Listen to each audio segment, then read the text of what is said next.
On the Ozarks in 5, brought to you by Adventure Cave Tours. Live a day in the life of a real adventurer with Adventure Cave Tours. And the Springfield Greene County Park Board, reminding you to go play.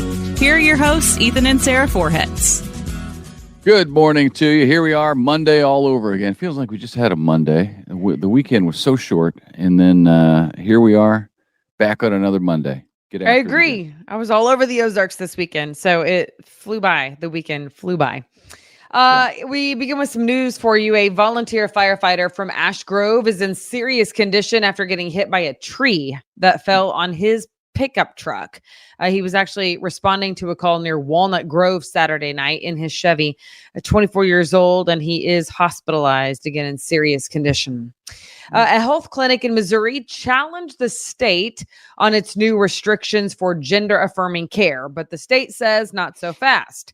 The Missouri Attorney General says the clinic didn't provide good care for transgender minors even before the new laws took effect in April. In court, the clinic doctors actually said they did not provide the required mental health evals every time. The ACLU is representing that clinic. Now, if the state wins the case, the clinic would have to pay $1,000 for each violation with each patient and pay restitution to any patient who had gender transition procedures without first getting a mental assessment. Okay. If you've ever been a patient at Jordan Valley Health Clinic, heads up, there was a big data breach there. The health center says it happened between March 9th and June 22nd. The clinic recommends you keep an eye on your accounts and sign up for fraud alerts as well. The information that was hacked affects those who identified themselves as Native Americans, and hackers were able to get names, addresses, emails, birth dates, race information, so a lot of stuff. So be advised of that going forward. COVID-19 seems to be the talk of the government again. In fact, the government is bringing back free at-home testing kits for COVID starting today. If you're interested, you can request 4 free tests per household. All right. Convoy of Hope has expanded. That's exciting. Convoy just opened a new distribution center in California, of which Ethan took part. It's a first in what could be more to come. The 70,000 square foot building will hold supplies for people in need and should expedite the process for distribution for people on the West Coast and in that part of the world. It is located in Sacramento. Yeah, in fact, it already has. We've already sent stuff even before it officially opened, the official grand opening, which was Thursday of last week. That's where I was. They were sending supply to Maui from that regional distribution center and also up the West Coast in Washington State and Canada, I believe, where wildfires broke out. So it's going to go a long way toward getting supply more quickly to those areas out west. And it's already full and stocked up. So that's pretty cool. And interestingly, that area of California, Northern California, is where Convoy of Hope was established back in 1994. So almost 30 years ago, that area. Hal Donaldson went to school in California.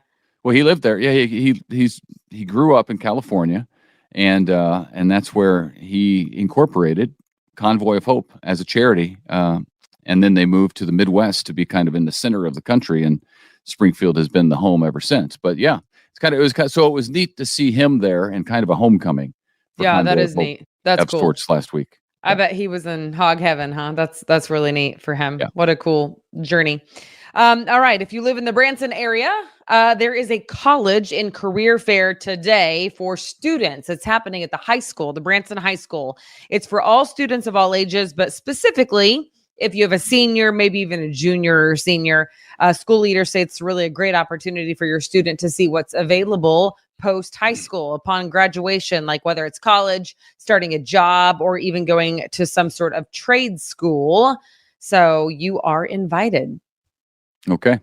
Watch out, Shannon County. Conservation officials say that there's been a mountain lion reported there in recent weeks. In fact, it was spotted on the 12th out in the country, of course. Agents say it attacked an adult elk and was caught on a game camera, which I would love to see that video. Maybe it's video. So I saw what the conservation department put out. No, actually, it was a still picture from the game camera. So I didn't see the video. Was it eating an elk? No, it was walking. But it was big. It was big. Yeah. Mountain lions are the real deal. I mean, bobcats, we have a lot of bobcats around here, and a bobcat's not going to take down a person, but a mountain lion, holy smokes, they'll track you and be behind you and you won't even know it. The other night I was speaking at a women's conference and they were talking about like the coolest pictures that you have on your phone. And I won the competition. Oh, I hope I can find it fast for you people.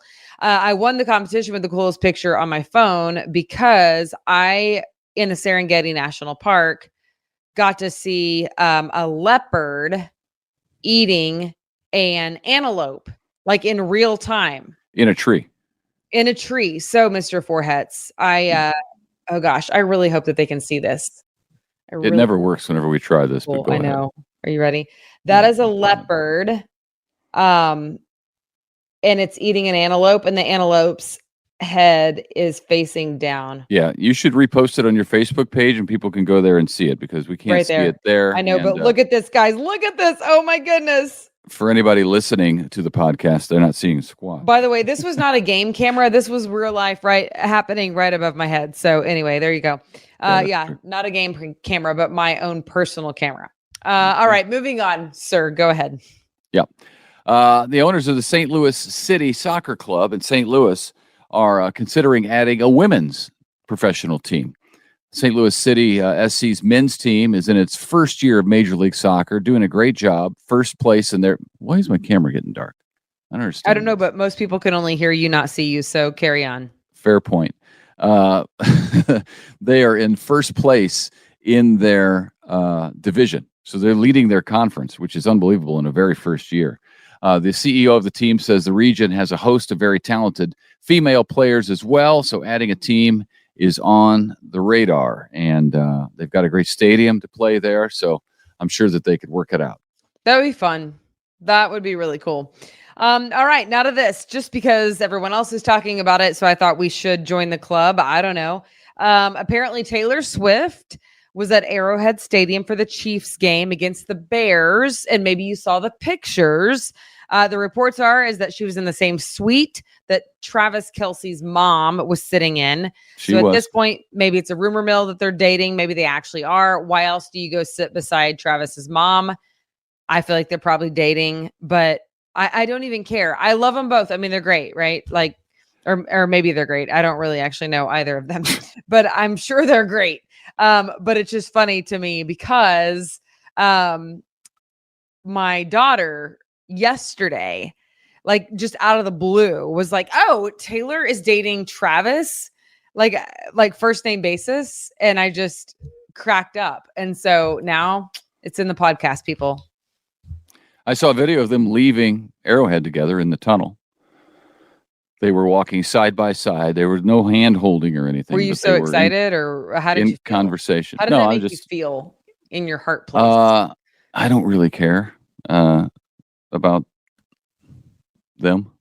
I'm Is that shocked bad? by that. I'm shocked by that. Yeah. I mean, no, par for the course. I don't either, but it's just funny because everyone's talking about it. And so then I felt like we should join the club.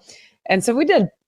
I tell you, up until last night when I saw this video, I thought it was just make-believe. I thought people were just saying it, and then Travis was going along with it to be kind of funny. So this, obviously, they are a couple or whatever, dating at least. And so I stand corrected, but I thought it was just a kind of a hoax deal. I didn't think it was real. Well, you do stand But corrected. he is, he's a wild and crazy guy. So you should have seen this outfit he was wearing leaving the stadium. I mean, I don't even know where you get something like that. But. Oh, I saw the outfit in a picture as well. And I thought to myself, is this real? That's the thing, is like anymore, you can doctor pictures so well that it's very hard to know. It's hard to know. So I don't know. The video is tougher to doctor like that, but they were walking together, and it certainly video is hard to doctor. So when people used to like complain about that in the news, I'm like, listen, that's actually harder than you're making it sound like it is. Well, it's not nearly as hard anymore to do it, but it is hard though. It can be done.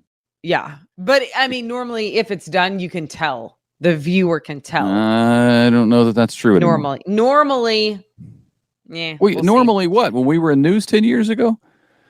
10 years ago? You mean 2 years ago? And It's like, all I different. actually edited the video, sir. You just got to sit there behind a teleprompter. So I don't know what you're talking about. But it was Anywho. climate controlled in there. The temperature was fantastic year round. Right. Hey, listen, I'd rather be out in the elements. My plan B in life, if I did not make it in news, was to be a mail carrier for the U.S. Postal Service. I know. Why? Because as long as you're dressed for the elements, you're fine. You just got to check the forecast with meteorologist Abby Dyer. How about your wake up weather? She's on after this. And with that, we will wrap because we are finally over a segue we can use. Minutes. That's I know. great. Did you like that segue? It was pretty good, wasn't it? Oh, it even planned. That one was for free. All right. You're a professional. Thanks for watching. Thanks for listening. And we hope to see you right back here tomorrow morning. Thanks. Bye. It's time for Around the Ozarks Wake Up Weather. Here's your host, Abby Dyer. Good morning, everyone. Happy Monday. Thanks for listening to Wake Up Weather early this morning, wherever you're listening from. If you're in the car driving, hey, heads up, there's some fog out there early this morning. We had a whole lot of rainfall come through on Saturday night. As a result, there's some moisture in the ground and conditions are right with temperatures right around 60 degrees that we are seeing some of that patchy fog develop.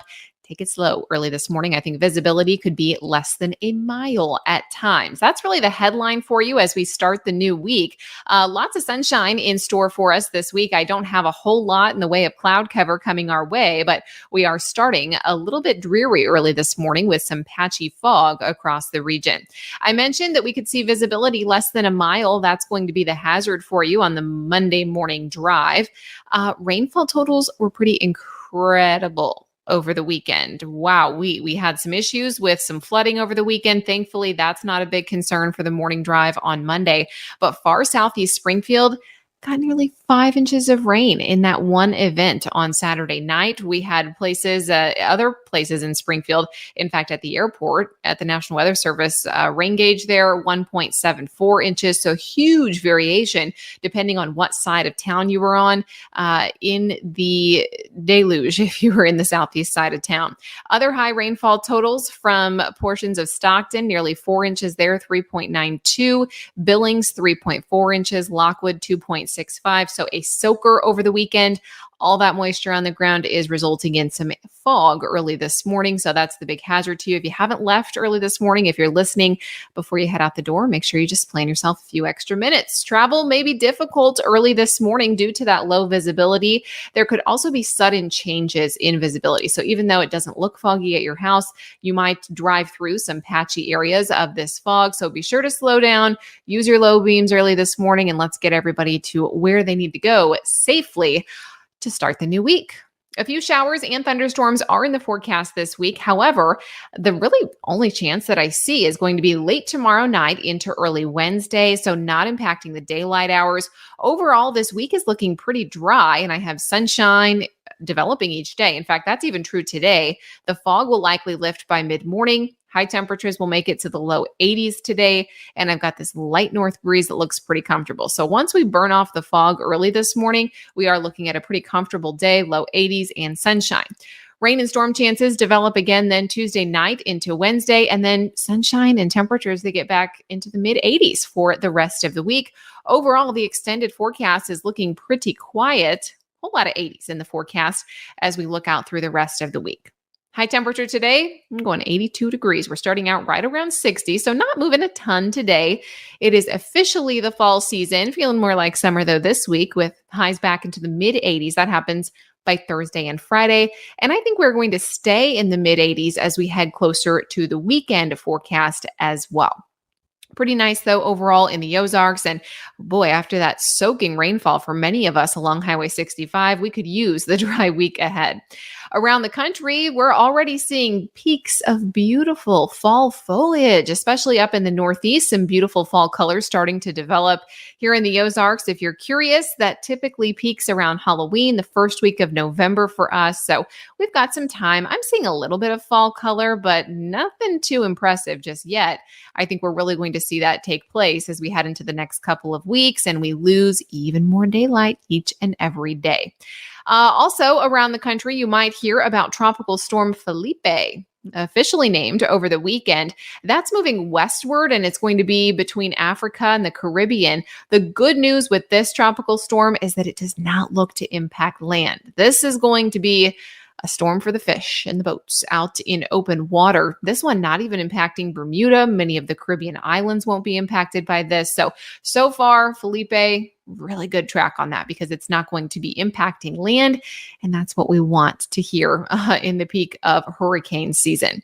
All right, I'm going to answer that brain twister question for you that I left you with. This was the question on Friday, and it was true or false. So you had a 50-50 shot. On the autumnal equinox, the hours of daylight and nighttime are equal. Did you think that was a true or a false statement? Well, if you guessed true, you are correct. Day and night totally equal. That actually happened on Saturday morning. It was at like 1:50 a.m. on Saturday. We are officially now in the fall season here in the Ozarks, and really the autumnal equinox just means that the sun's most direct rays are right over the equator on that day, so hence the equal daytime and nighttime. Now, as we head into our cooler months here in the northern hemisphere, the sun's most direct rays shift to the southern hemisphere, and they begin their summer while we get a little bit closer to fall and winter. All right, here is the brain twister question that I will leave you with for your Tuesday morning. Any play fans in here? We'll see. What is William Shakespeare's shortest play? Do you think it is A, the Comedy of Errors, B, Hamlet, or C, Timon of Athens? What do you think? Let me know. You can guess over on the Around the Ozarks Facebook page. I'll be taking your guesses there, and I'll have the answer for you early tomorrow morning. Thank you so much for listening to Wake Up Weather today. Again, slow it down. Watch for that patchy fog. I expect we'll see that burn off by 9:30, 10 o'clock this morning, and then it's sunshine and low 80s. Light north breeze for the rest of the day. 82 degrees, your high temperature today. If you need to check the forecast, make sure you check out aroundtheozarks.com. We've got you covered there with all of the details, and I will chat with you again on Tuesday morning.